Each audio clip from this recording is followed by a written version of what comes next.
Mesdames et messieurs, bonsoir. Il est 20h sur les antennes de la télé Futur Média. C'est parti pour le sommaire de cette édition avec la marche avortée de la coalition gagnante avec à sa tête Maître Abdoulaye Wade. Les forces de l'ordre qui ont très tôt barricadé les issues qui mènent vers la place de l'Indépendance ont usé de grenades lacrymogènes pour disperser les rassemblements. La tête de liste nationale de la coalition gagnante soutient que l'acte posé par le régime est synonyme d'échec. Vous l'entendrez dans ce journal.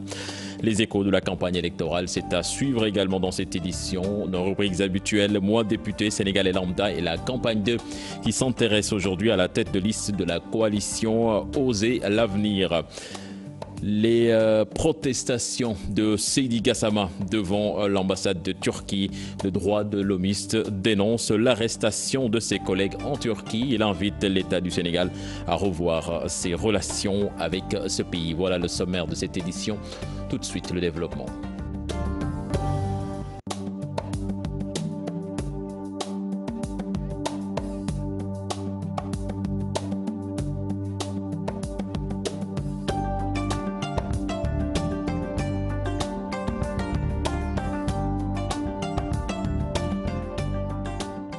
Bienvenue à toutes et à tous. La marche avortée de la tête de liste de la coalition gagnante Abdoulaye Wade qui soutient que l'acte posé par le régime en place est synonyme d'échec face à la presse. Maître Abdoulaye Wade liste les carences du régime actuel. L'élément n'est pas encore en place. Certainement, nous y reviendrons avant la fin de ce journal. Saisine du Conseil constitutionnel, Manko Taxawu Sénégal dénonce une violation de la loi électorale par le président Macky Sall et parle d'incompétence de sa part. L'opposition fait part de la situation actuelle aux observateurs de l'Union africaine actuellement à Dakar. Selon Déthié Fall, le chef de l'État veut négocier les élections. Les détails avec Alassane Ba et Thierno Laurent Mendy. Séance de questions-réponses en huis clos. Manko Taxawu Sénégal attire l'attention des observateurs de l'Union africaine sur la situation actuelle. Pour dire tout simplement qu'à 5 jours de la tenue des élections, voir le président de la République Macky Sall produire ce communiqué pour encore une fois violer les dispositions de la loi électorale en son article L53 d'abord qui dit que la carte nationale d'identité biométrique est couplée à la carte d'électeur et que celle-ci fait office de carte d'électeur, alinéa 1, en son article L78. L'opposition est en pleine concertation. Elle compte prendre toutes ses responsabilités. De manière très claire, on est en profonde concertation sur cette question-là. Le président de la République, il doit arrêter de penser que ce pays-là lui appartient. Nous ne sommes pas dans une république bananière. Je suis là à l'appeler le président de la République. Pourquoi? Parce que ce sont les lois et règlements de ce pays-là. La Constitution qui lui consacre ce titre-là. Autrement, peut-être certains l'auraient appelé Boy Fatick. Mais pour dire quand même qu'il faudrait qu'on se conforme au texte de ce pays-là. Déthié Fall et compagnie attendent ceci des observateurs. Si on veut avoir des pays développés, on ne doit pas les inviter dans des procédés de sauvetage d'élections. Un pays sérieux, composé de hautes compétences, doit pouvoir, avec son administration, avec ses cadres politiques, établir un calendrier bien respecté. L'opposition demande la démission du ministre de l'Intérieur Abdoulaye Daouda Diallo qui, selon elle, a échoué dans sa mission. Alassane Ba a voté avec le récépissé ou une ancienne carte d'identité. Amnesty International invite l'opposition sénégalaise à accepter cette proposition du chef de l'État, Seydi Gassama, d'ajouter que cela va permettre à des citoyens de s'acquitter de leurs droits civiques. Il estime que le ministre de l'Intérieur a failli à sa mission. Je vous propose de l'écouter. Il est interrogé par Fatima Ba et Mohamed Dian. Le droit de voter est un droit fondamental de tous les citoyens sénégalais. Or, on est arrivé à une situation où aujourd'hui, si la distribution des cartes telle qu'elle est en train d'être faite continue, beaucoup de Sénégalais, des dizaines de milliers, peut-être même plus d'1 million de Sénégalais, ne voteront pas le dimanche. Donc toute mesure qui peut permettre d'éviter cette situation-là et de sauver ce qui peut être sauvé encore dans ce processus électoral doit être fait. J'invite l'opposition à ne pas rejeter cette mesure en bloc. n'est-ce pas, mais à tendre la main au président de la République, à son camp, pour discuter et voir comment est-ce qu'on peut, disons, lever les appréhensions et les craintes qu'ils ont par rapport au vote avec les anciennes cartes et permettre aux Sénégalais de voter tous ensemble. Donc j'invite au dialogue, j'invite à la concertation. A priori, ce que présente le président Sall n'est pas mauvais. C'est la seule issue aujourd'hui pour permettre à tous les Sénégalais de voter. Et je suis sûr et certain que ce processus électoral tel qu'il se passe, les mesures qui ont été amenées à prendre au dernier moment en faisant recours au Conseil constitutionnel ne sont pas des mesures qui lui plaisent. C'est des mesures qu'il prend à contre-cœur et par conséquent, on sait que le travail qui a été fait n'a pas été satisfaisant. Ces décisions du chef de l'État qui fait couler beaucoup d'encre et de salive. Les populations ne sont pas enraissées, évidemment. Les avis sont divers. Suivez plutôt ce sujet signé Habib Faye et Mohamed Dia. C'est ce qui alimente le quotidien des Sénégalais. Le président Macky Sall a saisi le Conseil constitutionnel pour permettre aux citoyens de s'acquitter de leurs droits civiques ce 30 juillet. Ces jeunes approuvent. Peut-être le président voulait donner chaque citoyen à sa part, quoi. Il veut que chacun se voit pour les élections. Je suis vraiment content pour cette décision car elle va permettre aux gens qui n'ont pas encore disposé de leur carte d'identité, et cela soit avec un permis à conduire ou un autre document, aussi de voter sans difficulté. Le gouvernement essaie de réparer ses erreurs, selon ce citoyen. En général, quand on est du point de l'opposition, on croit que c'est pour permettre d'avoir plus de voix. C'est une bonne idée, mais je pense que c'est plutôt parce qu'il a peur. Par contre, ce Sénégalais reste indécis par rapport à cette décision. Un État qui envisage d'organiser une élection ou bien des élections doit se préparer en conséquence pour savoir si les pièces d'identité biométriques pourront être disponibles à date échue. C'est la faute, c'est la responsabilité de l'État. Mais bon, puisque l'État s'est dédié en disant qu'il pourra prendre un décret pour permettre à tous les citoyens de voter, je trouve ça, bon, c'est une rectification. Je pense que l'opposition, comme le pouvoir aussi, peuvent se faire confiance et aller aux élections. Les Sénégalais sont à l'écoute des 7 sages du Conseil constitutionnel qui vont donner leur avis avant dimanche. Puis face à la lenteur, le sous-préfet des Niayes de Pékin a lancé une opération coup de poing pour la distribution des cartes. Les 22 commissions de Yeumbeul, Malika et Keur Massar ont été visitées par Oumar Dia. Le renforcement de la sécurité, l'orientation des électeurs et l'implication des leaders d'opinion souhaités. Plus de 50 000 cartes d'électeurs pour le moment sont en souffrance dans les commissions, nous disent nos reporters Salif Sow et Asmalik Diop. Séance d'explication entre les électeurs à la recherche de leur carte biométrique et le sous-préfet des Niayes. Ici, la moyenne est faible. Seuls 54% des cartes sont distribuées. Plus de 50 000 sont en souffrance dans les commissions. L'opération coup de poing lancée par l'administration va bientôt porter ses fruits selon l'autorité administrative. À en croire le sous-préfet, sa tournée avec la police consiste à replacer les commissions dans les lieux de vote. Outre ces mesures, le renforcement de la sécurité, l'identification, l'orientation des électeurs et l'implication des leaders d'opinion sont annoncés par le sous-préfet des Niayes, Oumar Dia, pour accélérer la distribution des cartes jugées trop lentes. À Linguère, plus de 79% des cartes d'identité biométrique ont été retirées par les populations. Une annonce faite par le préfet Amadou Bamba Koné qui ajoute que toutes les dispositions ont été prises pour un bon fonctionnement des élections législatives. Il appelle les acteurs politiques du Jolof à appeler pour des élections paisibles. Je propose de l'écouter. Il est interrogé par Modoumaï. Nous avons reçu pour le moment 71 483 cartes sur un total de 94 553 cartes, d'où un taux de réception des cartes de 75,60%. Et nous en avons distribué 56 889.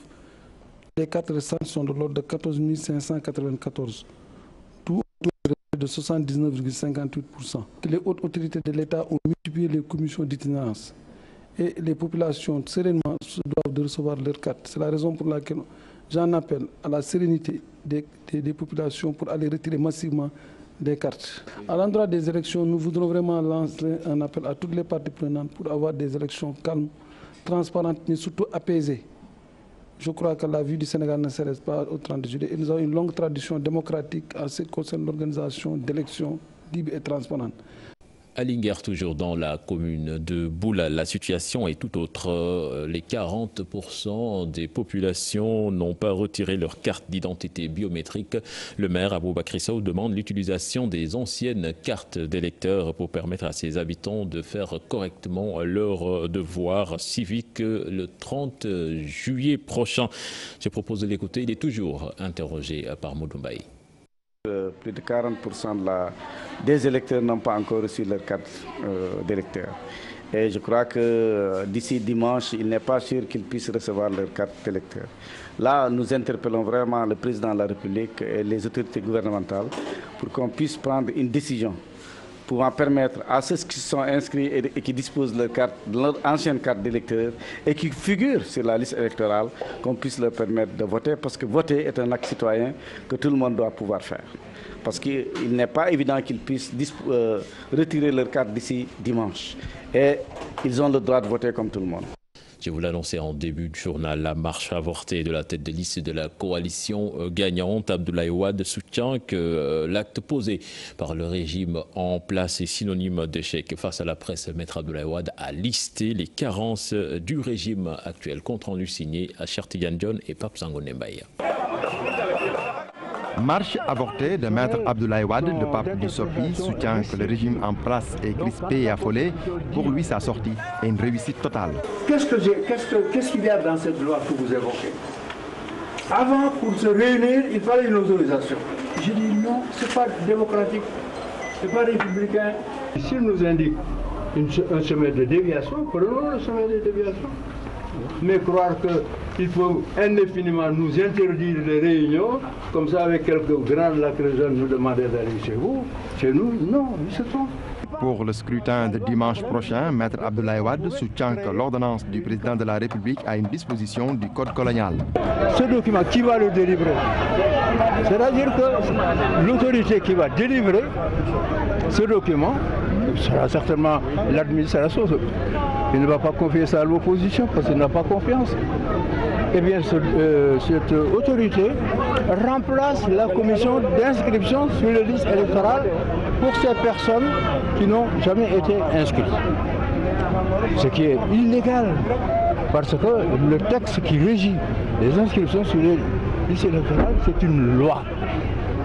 Et il demande au Conseil constitutionnel, en évoquant l'article 3 de la Constitution, de permettre justement la légalisation de ces mesures comme moyen de vote. Mais l'article 3 qu'il cite. Après une tournée à l'intérieur du pays, la tête de liste de la coalition gagnante Wattu Sénégal promet de se rendre à Fatick avant la fin de la campagne. À Fatick, il ne peut pas mettre les pieds pour faire la campagne électorale. Vous vous rendez compte? C'est lui dans son village natal. Parce que les jeunes ont déclaré persona non grata. Et je lui ai lancé le défi d'aller à Joal avant la fin des élections. La rue 28 Saint-John-Perse de Fann, résidence à refuser du monde. Nombreux sont des militants et sympathisants qui ont effectué le déplacement pour prêter main forte à la coalition gagnante Wattu Sénégal. Nous restons toujours avec Maître Abdoulaye Wade qui se dit fier de souffler ses 91 bougies et toujours apte à braver la chaleur des caravanes et autres rassemblements. Il déclare pouvoir apporter des solutions aux difficultés des Sénégalais. Il milite en outre les Sénégalais. Il les invite à ne pas nourrir de complexes face aux Occidentaux qui réclament sa retraite politique. Nous l'écoutons. Vous, surtout les Européens, mais en vertu de quelle morale ou de quel droit vous me demandez, parce que je suis âgé, de me retirer de la vie politique? Mais en vertu de quoi? Ceux qui doivent décider sont les Sénégalais. Vous savez, le jour où les Sénégalais s'apercevront que je suis un gâteux, qui ne sait même pas marcher, etc. Mais ils me sortiront de la politique. Mais monsieur le Président... Non, attendez, il faut vous répondre. Donc, laissez les Sénégalais apprécier. Que les autres, vous n'entendrez jamais un Macky Sall, un Moustapha Niasse ou un autre dire Wade est trop vieux. Parce que relativement, ils sont aussi vieux que moi. Hein. Les échos de la campagne électorale à présent avec le ministre en charge du suivi du PSE qui approuve l'initiative du chef de l'État pour faciliter le vote des citoyens. Aziz Sall présidé en meeting dans la commune de Biscuiterie. Je vous propose de l'écouter. Il est interrogé par Massir Essar et Ababakar Kamara. Je suis totalement en phase avec la position de M. le Président de la République, le Président Macky Sall. Moi, je ne peux qu'apprécier de façon favorable les décisions du Président Macky Sall. Donc, passez-moi l'expression, mais c'est de la palisse que de dire que je suis tout à fait d'accord avec tout ce qu'il décide en matière, disons, d'exécution de politique publique. C'est sûr qu'il n'y a pas un seul pays au monde où des élections se déroulent sans qu'il y ait quelques difficultés. Donc il faut être toujours positif. Il ne faut pas prendre les choses disons, du mauvais côté. Que ce soit aux États-Unis, un des pays les plus développés, que ce soit dans tous les pays démocratiques, toujours dans les élections, il y a des difficultés qui apparaissent et par rapport auxquelles on attend surtout l'esprit citoyen pour pouvoir les surmonter. Et de ce point de vue-là, je fais confiance au peuple sénégalais. La campagne électorale se poursuit dans le département de Rufisque. Manko Taxawu Sénégal regrette le manque d'infrastructures à Kagnack dans la commune de Bambilor. La présidente des femmes du Parti démocratique sénégalais invite les acteurs politiques au calme et Benno Bokk Yakaar affiche la confiance. Des détails avec Ousseynou Thiam et Bira Diagne. En campagne à Kagnack, la coalition Manko Taxawu Sénégal déplore l'absence d'infrastructures dans la localité. Vous êtes même témoin, en venant, le village est dépourvu de routes, d'eau, d'électricité. C'est un village sous-développé dans la région de Dakar. Ce que nous avons constaté et ce que nous avons déploré à la fois également. Nous sentons que sous le règne de Macky Sall, il y a une dictature en tout cas rampante qui guette le pays. Donc nous avons jugé nécessaire même si on est un mouvement autonome indépendant politiquement parlant, mais nous avons jugé nécessaire de soutenir la coalition qui à la tête, il y a le maire de Dakar qui est actuellement incarcéré. Venu participer à la caravane de la coalition gagnante Wattu Sénégal, la présidente des femmes du Parti démocratique sénégalais appelle les différents acteurs au calme et invite les populations à aller retirer leur carte d'électeur. Moy mbir mi nañ ko def ci jamm nañu dal parce que ñun ñëpp ñoo bokk benn maam yoon bi mooy jàmm ak salaam xeex bi amul njariñ amul dara ñëpp nañu dem préfecture taxaw wala lieu bi nga xam fa ñu watee dem jëli seen carte.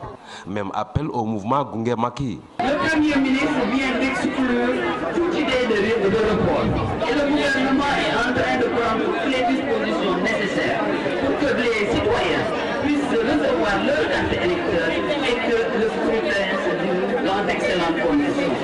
En meeting à Yen, la coalition Benno Bokk Yakaar se félicite de la candidature de la socialiste Adama Kadam. Ce n'est pas n'importe qui ose organiser un meeting ici dans ce chaudron. Votez massivement. Abdoulaye Baldé était dans le Fouladou, la tête de liste de la coalition Convergence patriotique Kaddu Askan Wi se dit contre la proposition du vote avec le récépissé. Pour lui, cela pourrait être source d'une fraude massive. Il était de passage à Kolda où il présidait un meeting tenu par ses partisans au quartier Ndioben. Je propose de l'écouter. Ses propos sont recueillis par Boubacar Diassi. Et que dès le début, j'avais dit que je ne rentrerai pas dans les grandes coalitions parce que notre objectif, c'est vrai, c'est d'avoir des députés. Mais notre objectif fondamental, c'est d'installer notre parti, c'est d'installer notre coalition durablement dans le pays. Parce que nous avons, c'est vrai, un objectif d'avoir un groupe parlementaire qui est largement à notre portée. Et ça, c'est un premier pas pour la présidentielle. Parce qu'il faudrait que nous donnions un signal fort au Sénégal et à la face du monde à partir de ces élections pour qu'on prenne notre candidature au sérieux. Donc c'est pour ça notre objectif, bien entendu, il est double, je l'ai dit. Nous allons nous battre pour avoir beaucoup de députés, ce qui est tout à fait à notre portée, aussi bien au niveau national qu'au niveau de la diaspora, où notre coalition est en train de faire des malheurs. Par conséquent, je considère que nous sommes déjà sur la rampe de lancement et que pour 2019, en tout cas, un signal fort sera donné à partir du 30 juillet, Inch'Allah. Vous savez que moi je suis totalement contre avec le vote des récépissés. Parce que pour voter avec un récépissé, vous savez que sur un récépissé, il n'y a pas de photo. Par conséquent, c'est une porte ouverte à la fraude. à la fraude massive. Quelqu'un qui ne peut pas être identifié, qui vient formellement avec une photo, qui vient avec un récépissé. Je pense que si on le fait, c'est une porte ouverte à la fraude massive. Moi, je suis totalement contre. Il faut que toutes les règles qui ont été fixées... Les propos plutôt recueillis par Abdoulaye Diallo. À présent, la rubrique Moi, député. Nous sommes allés à la rencontre de Ngouda Ngom. Il est investi sur la liste de la coalition Assemblée Bignoubegue. Il a rencontré nos reporters Mam Biram Diouf et Modou Diop. Je me nomme Ngouda Ngom, menuisier ébéniste. Je suis avec la coalition Assemblée Bignoubegue, 29e sur la liste nationale. Né le 6 septembre 1959, Ngouda Ngom a épousé le métier de menuisier dès son plus jeune âge. Je suis né à Thiès, je suis de Thiès, grandi à Dakar. J'ai fait les bancs jusqu'à CM2.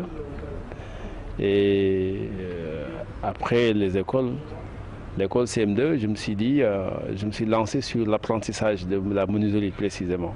Le secrétaire général de l'Organisation nationale des professionnels du bois note avec regret la précarité dans laquelle vivent les artisans. Et le fait que l'État fait ses investissements dans l'agriculture, l'élevage est en train d'être modernisé, la pêche aussi, les pêcheurs même aujourd'hui, ils ont des assurances, tout est subventionné, le moteur, les gilets de sauvetage, les quais de pêche, même des marchés.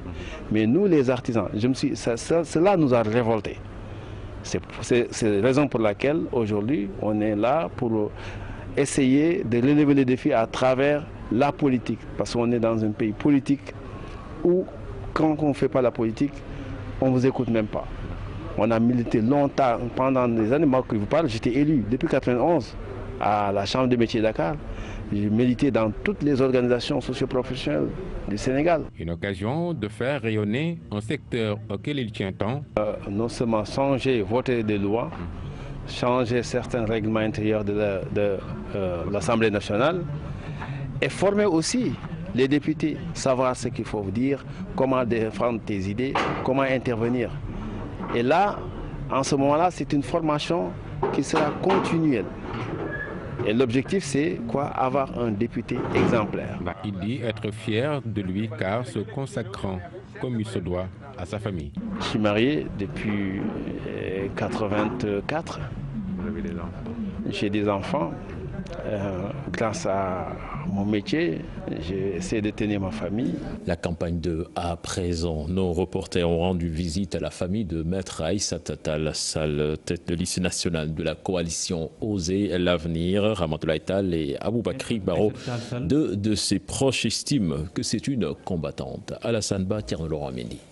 C'est la lionne du Fouta, Maître Aïssata Tall Sall, tête de liste nationale de la coalition Oser l'avenir. Nous sommes ici à Sacré-Cœur chez ses parents, Ramatoulaye Tall et Aboubakry Baro, deux de ses parents.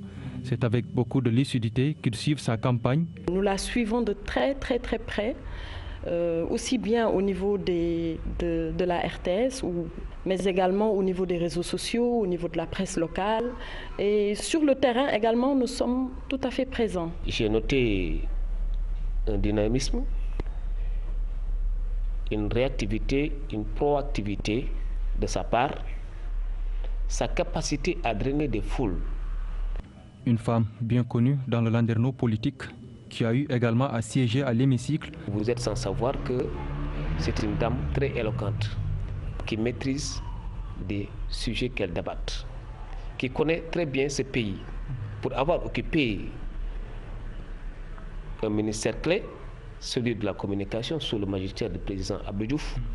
Une grande dame modèle pour l'un et pour l'autre, une maman qui a su lui inculquer des valeurs. C'est elle qui rassemble, c'est elle qui donne le là quand il s'agit de prendre certaines décisions.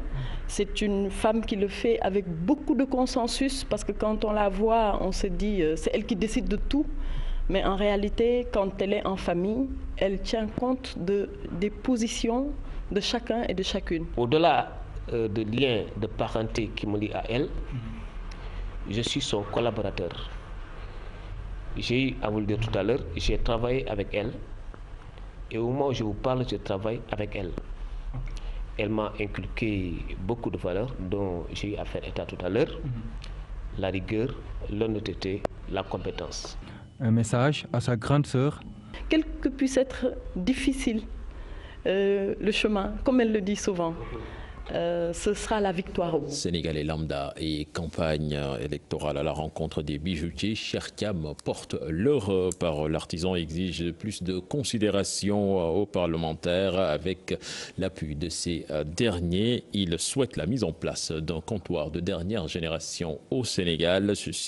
Pour cela pourrait, à son avis, réduire les nombreux cas de contentieux dans leur secteur. Les détails avec Maïmouna Ndiaye et Ibou Cissé. Quand on parle du député, Cheikh Thiam comprend ceci. Tous ces politiciens oublient très vite. Nous en avons vraiment marre des promesses électorales.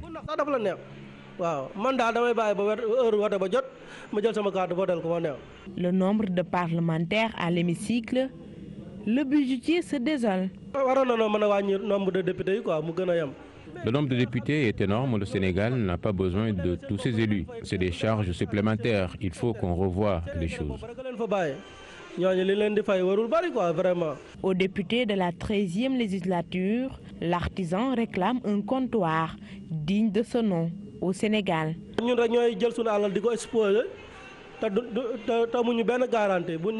Nous investissons beaucoup et en retour, nous sommes confrontés à beaucoup de difficultés. Très souvent, on nous arrête dans l'exercice de notre travail pour le délit de recel. L'or qui vient de Sabadola reste introuvable. À mon avis, il faut l'installation d'un comptoir digne de ce nom pour changer vraiment la donne. Plus de 17 ans dans ce métier, Cheikh Thiam souhaite plus de considération, la valorisation de leur production. Autre aspect de l'actualité à présent, avec la colère du collectif des sinistrés des inondations de Kaffrine. Ils dénoncent le fait que le Premier ministre soit venu jusque dans leur localité sans évoquer la question des inondations. Compte rendu de leur conférence de presse signé Ibrahima Diamé. Kaffrine, toujours sous le choc et la hantise des inondations, élève encore la voix pour décrier son calvaire. Les habitants des quartiers de Diamaguène Centre et de Kaffrine 2 sont d'autant plus remontés que le Premier ministre soit venu jusque dans leur région sans évoquer la question des inondations. Pas plus tard qu'avant-hier, pour parler de l'indifférence des autorités. Pas plus tard qu'avant-hier, le Premier ministre est venu à Kaffrine. Il n'a même pas parlé des inondations, bien des solutions par rapport à ces inondations.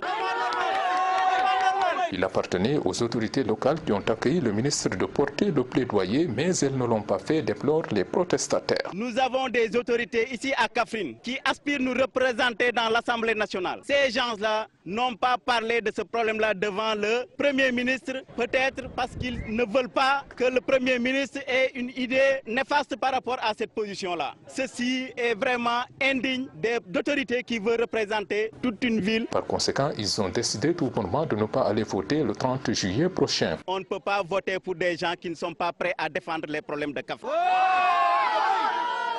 Et pour ça, on refuse ou bien on s'abstient de voter durant ces scrutins législatifs. Depuis ces 3 dernières années, c'est le même scénario. Chaque année, Kaffrine baigne dans les inondations. Les autorités s'y succèdent, mais pour des promesses qui ne sont jamais tenues.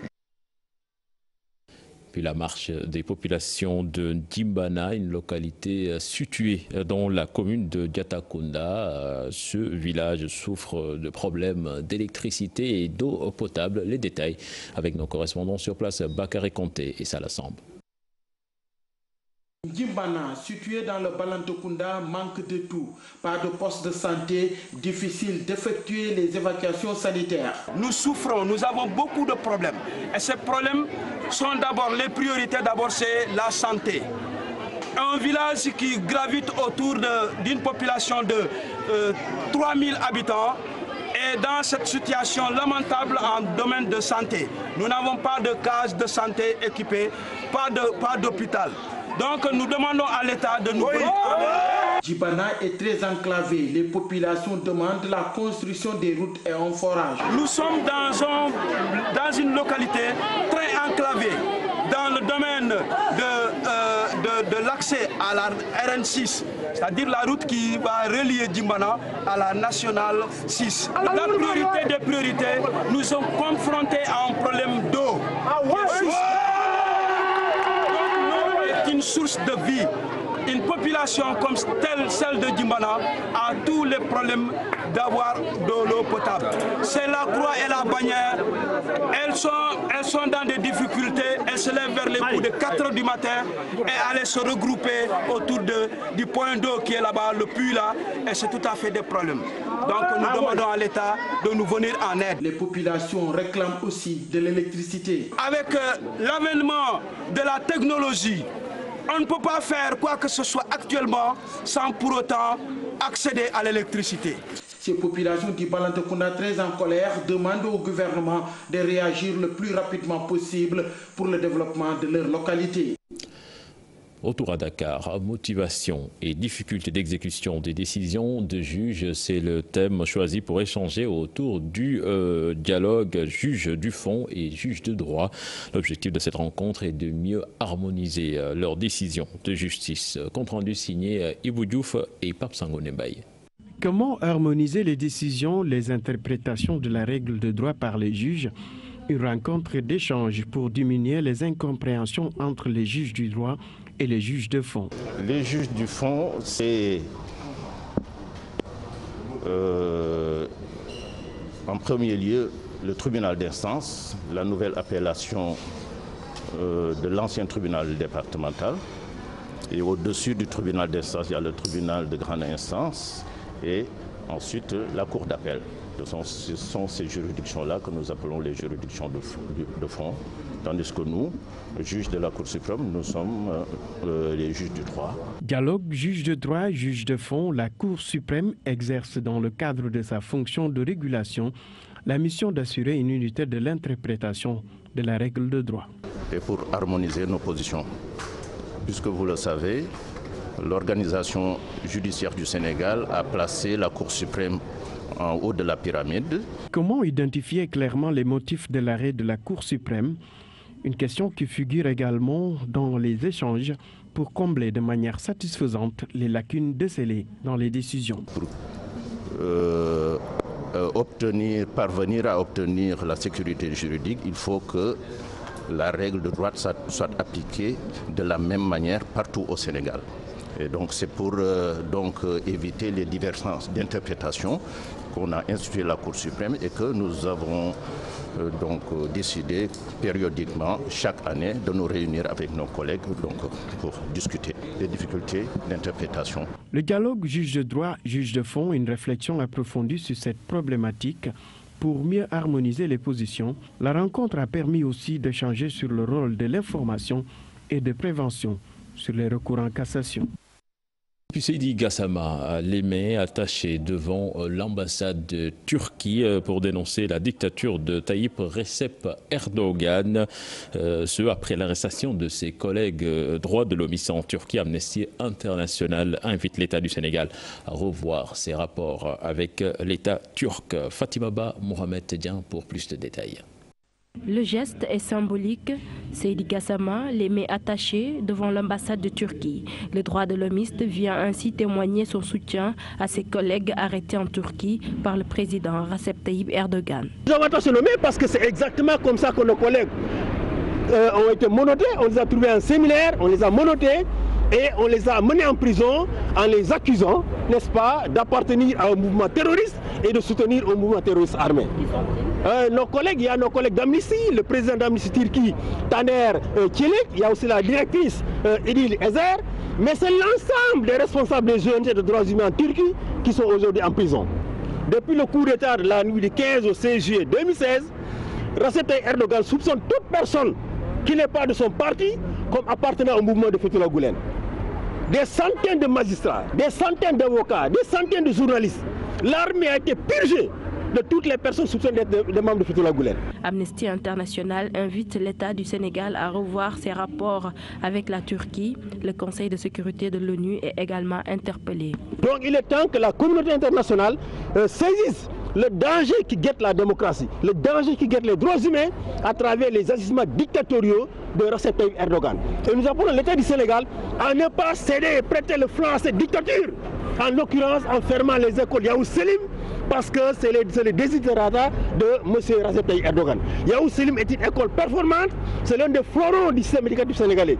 On n'acceptera pas qu'il soit détruit parce qu'il y a un homme, n'est-ce pas, totalement pernicieux, un dictateur qui ne veut pas de cette école ici au Sénégal. Pour rappel, des milliers de personnes sont arrêtées en Turquie après le putsch manqué du 16 juillet 2016. Pour Amnesty International, il urge de trouver solution à ce problème. Fatima Ba, merci. C'était le dernier élément de ce journal. Prochain rendez-vous pour l'information, ce sera 0h avec le tout temps en images. Mais tout à l'heure, vous avez rendez-vous, comme d'habitude, avec Mohamed Papis Diaw pour le débat sur la campagne électorale. Excellent suite de programme en compagnie de la Télé Futur Média. Au revoir.